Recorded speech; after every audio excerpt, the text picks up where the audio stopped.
Hablar de los aciertos históricos de Costa Rica es reconocer los aportes del Partido Liberación Nacional, la voz liberacionista. Desde la Asamblea Legislativa compartimos con usted las voces de Liberación Nacional. La lucha y en San Cristóbal. Hola, bienvenidos y bienvenidas a este su espacio, La Voz Liberacionista. Les saluda Rocío Álvarez Olazo, directora de Comunicación de Liberación Nacional.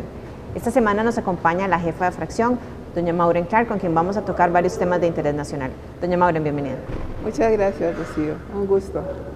Es la primera vez que la tenemos aquí en este espacio desde que usted asumió la jefatura, doña Maureen, así que es un honor también tenerla como jefa de fracción. Un gusto, como siempre, contar lo que hacemos.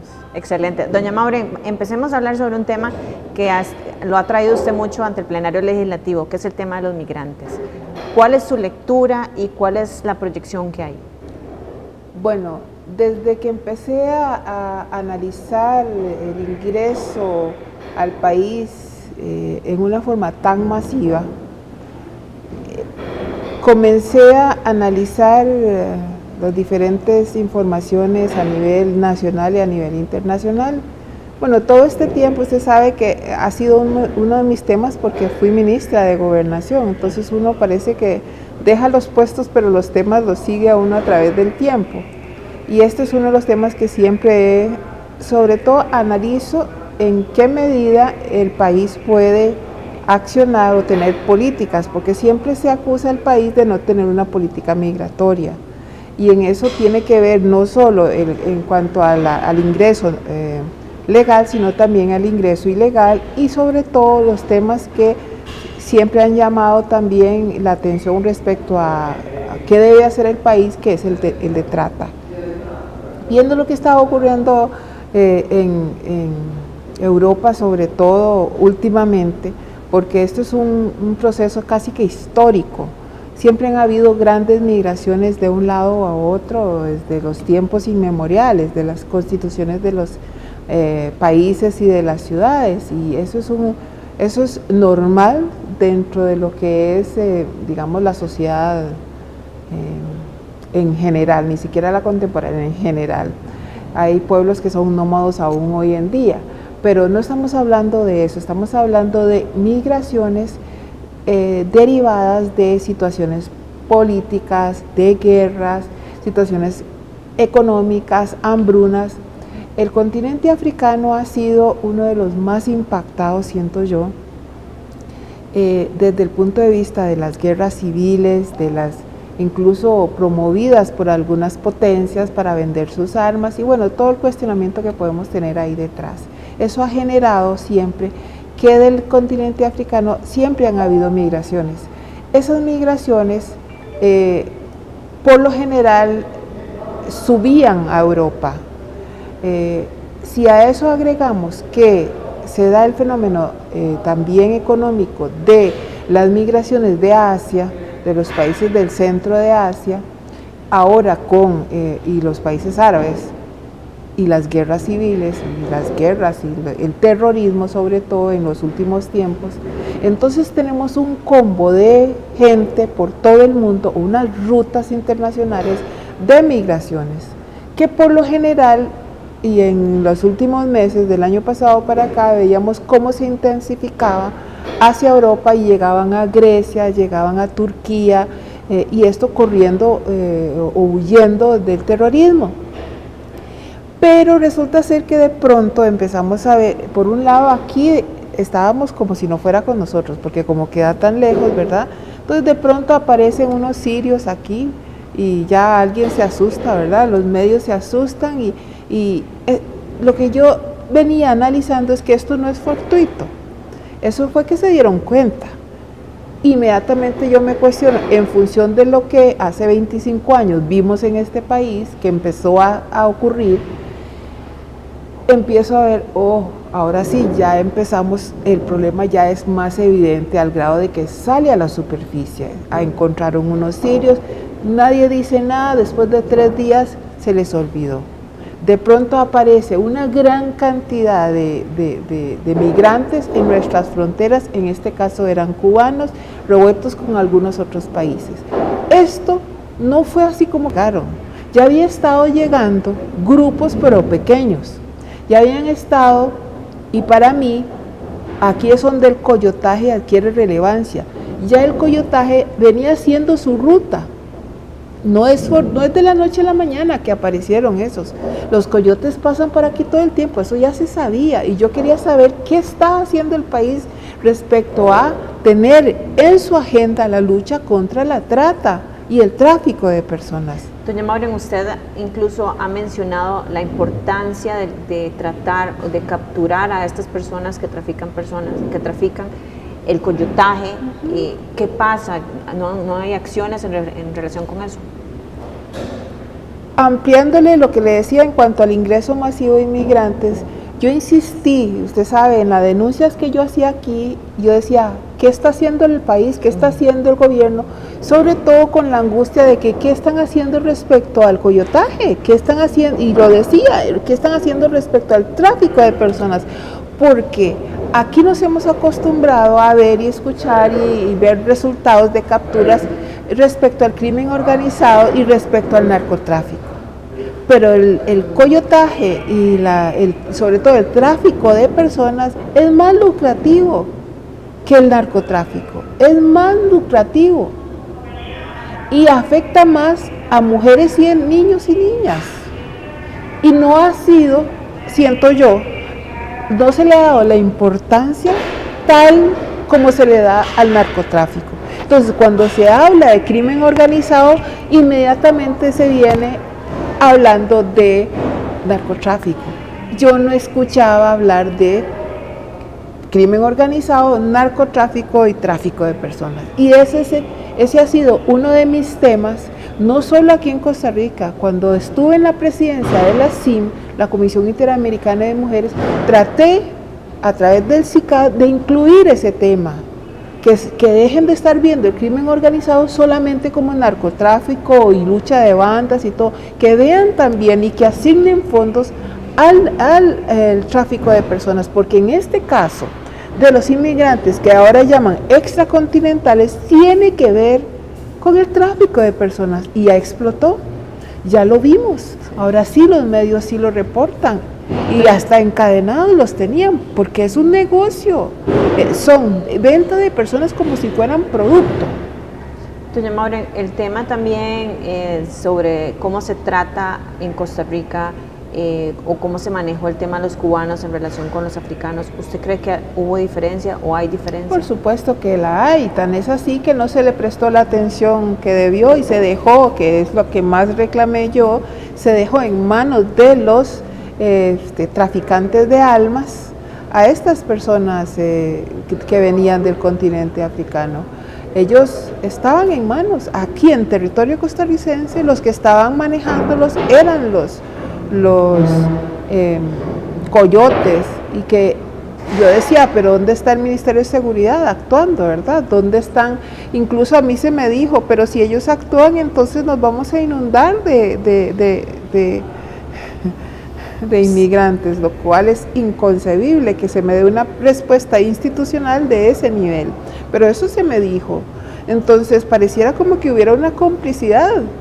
Ahora, claro, la semana pasada vimos que hubo todo un esfuerzo que creo yo que fue internacional, o sea, no fue porque aquí nos pusimos detrás de eso, porque ahí los teníamos en la frontera. Según mis informaciones, los coyotes no dejaban a los inmigrantes hablar con personal del Estado costarricense. ¿Por qué? Porque no querían que hubiera relación. Los que hablaban por ellos eran los traficantes de almas, eran los coyotes. Y entonces digo yo, ¿cómo es posible que el Estado costarricense permita que eso ocurra? Solo porque no hablan nuestro idioma. ¿Por qué no pusieron traductores? O sea, ¿por qué no lo manejaron como una situación de emergencia estatal? ¿Por qué lo tuvieron en manos de la Comisión de Emergencia cuando esto es competencia típica de migración? Usted también ha hecho un llamado para que las instituciones se involucren, incluso llamado a organismos internacionales, pero lo que llama la atención a nivel local es la ausencia de ciertas figuras como en gobernación. Así es, efectivamente. Yo llegué a pensar que ya la Dirección de Migración ya no pertenecía al área de gobernación, ¿verdad? Pero parece que sí. Nosotros estamos llamando a la Comisión de Derechos Humanos, al Ministro de Seguridad y a la Viceministra de Gobernación para que le informe al país qué se está haciendo como una política no coyuntural, porque ese ingreso, insisto en repetirlo, no es casual, no es coyuntural, es una ruta nueva que se abre, pero no nueva per se porque ya han estado utilizando, porque ya la aprobaron. El hecho de que sea masivo ahora es que ya se consolidó como ruta. Entran por Brasil y suben. Y ya vemos, suben por mar, pasan en avión y suben, o sea, se busca la forma, los coyotes saben cómo y por dónde. Incluso me reportaba desde Limón que desde Paso Canoas estaban mandando buses con inmigrantes africanos a Limón. ¿Usted cree, doña Maureen, bueno, que Costa Rica es un país en el que suceden muchas cosas y que los escándalos no duran 3 días? Sin embargo, el tema, ¿usted cree que no se le ha dado el seguimiento necesario o ha perdido interés? Bueno, aquí en el país ya se ha dicho muchas veces que no hay escándalo que dure 3 días. Yo espero que este no sea un escándalo, yo espero que esto sea una función del Estado que asume con la responsabilidad debida y que las instituciones hagan su trabajo, y una forma de constatarlo es con la llamada a la Comisión de Derechos Humanos de tanto el ministro como de la vice. Doña Maureen, ¿y qué opina usted sobre que la persona encargada sea el ministro de Comunicación? También lo señalé, nada que ver, estuvimos en una reunión con el señor presidente, yo esperaba ver a la ministra, a la viceministra de Gobernación, porque era un tema que era obvio que yo lo iba a sacar, o que algún otro compañero o compañera, y el que nos dio detalles fue el ministro de Comunicación. Ahí es donde me preocupó el hecho de que la institucionalidad no estuviera representada. El ministro de Comunicación informa de noticias. Esto no es una noticia, esto es algo más allá, y yo quería escuchar, digamos, más objetivamente qué se está haciendo o qué se estaba haciendo. Doña Maureen, pasemos a otro tema, porque tenemos poco tiempo, de lo que sucedió recientemente con la aprobación de varios proyectos en relación con pensiones. Eso fue marcado, señalado como un hito, una negociación, un consenso, y que en realidad no se esperaba que se sacaran todos, se esperaba 1 o 2, sí. Sin embargo la gran sorpresa fue la gran cantidad de proyectos aprobados. Me enorgullece haber sido partícipe o parte de todo este proceso. Todos pusimos nuestro grano de arena en una forma u otra, en un proceso que no es de un día, no es de que es un proceso que se construyó y se reconstruyó, diría yo, porque había un elemento fundamental que era el que había que recuperar, que era la confianza entre los y las actoras de este escenario. Y en cuanto a mi participación desde el 1 de mayo, he estado formando parte de esas reuniones, pero sí hay una persona a la que se debe mayoritariamente el logro de esto, y es el presidente de la Asamblea. Don Antonio ha tenido un liderazgo pero eficaz. Bueno, ya lo vimos desde el primer día que asumió este nuevo periodo en la Asamblea Legislativa.